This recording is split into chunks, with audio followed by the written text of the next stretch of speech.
Hands.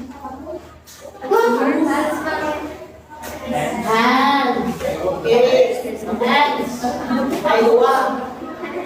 Okay, so always remember this. 3H in learning. Dapat, pagkatapos ang input sa teacher, makolaborate na natin task.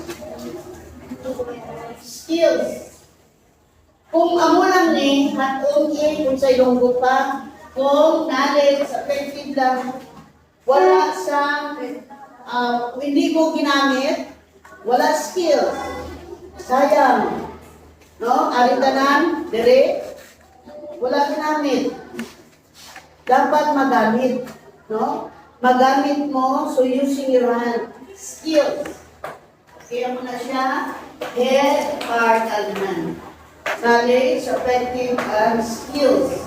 So, amoy na siya. Kung tanan lang, cognitive, pigado eh. This is the one everyone knows.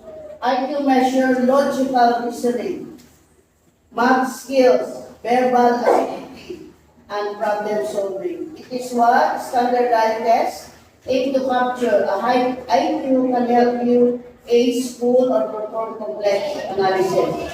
But it doesn't guarantee emotional maturity or leadership ability. Amo na iban, bright sila, pero ang leadership nila o talong skills, abi na siya. Leadership ability na siya. Mature ka enough to, mas iban, bright na siya, pero hindi ka mo presidente ah. So meaning, EQ niya mahina. Ayaw niya ng responsibilidad. So, then, IQ, EQ, sino ba yung mga EQ? So, as I said kanina, ito sila, mga IQ, muna ito sila nag-perform. So, reasoning, verbal, bright sa sunod klase, pero mahina sa abilidad. Hindi siya makasabay. Pag emotional intelligence, the ability to recognize and understand, manage and use emotion, both your own and other people's emotion. EQ people are self-aware, empathic, good communicators, and emotionally resilient.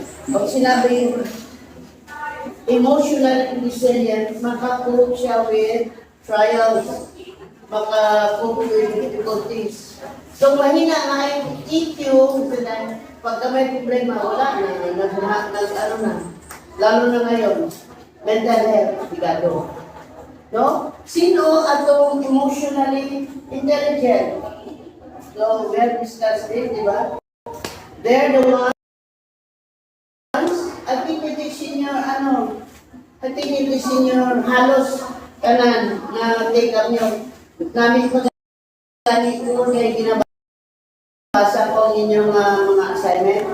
May iba na may sample din sila, di ba? Look at your assignment because I will have your quiz tomorrow with these 4 intelligences. No? Tarawin lagi. Kung magbasa ka mo, saan hinatag ng assignment? So, sino sila itong mga namit na EQ? Stay calm under pressure, handle conflict with grace, kasi na may problema